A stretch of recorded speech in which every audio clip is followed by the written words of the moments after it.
सल्तनत उस्मानिया के 10वें सुल्तान सुल्तान सुलेमान अल कनूनी रदी अल्लाह तआला अन्हु, आपको उस वक़्त दौरे खिलाफत था।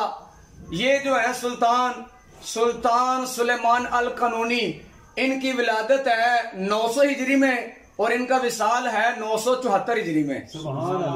यानी इन दोनों मुहद्दिस और इस खलीफे जो है सुलेमान अल कनूनी, दोनों का जमाना एक है। और ये सुलेमान अल कनूनी जो है ये बहुत ही रहमदिल, मेहरबान, सखी, बहुत आला बादशाह गुजरे हैं सल्तनत उस्मानिया के अंदर। ये सुलेमान अल कनूनी उलमा से बड़ी मोहब्बत फरमाते थे।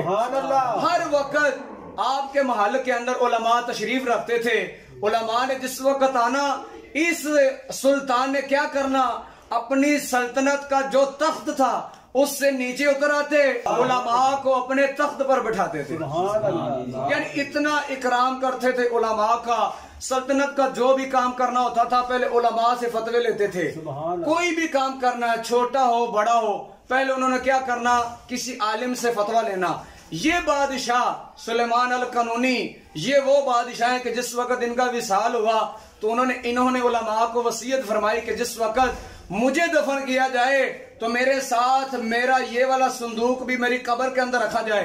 बादशाह का विसाल हो गया, उलमा हैरान हुए, यार हो सकता है इसके अंदर माल हो, हीरे जवाहरात हो, खजाना हो, तो बादशाह साथ ले जाए, यह मुनासिब नहीं है। तो उन्होंने कहा इसको खोला जाए। जब खोला गया तो देखा जो सुलेमान अल कनूनी ने सारी जिंदगी उलमा से फतवे लिए, वो फतवे उस संदूक के अंदर।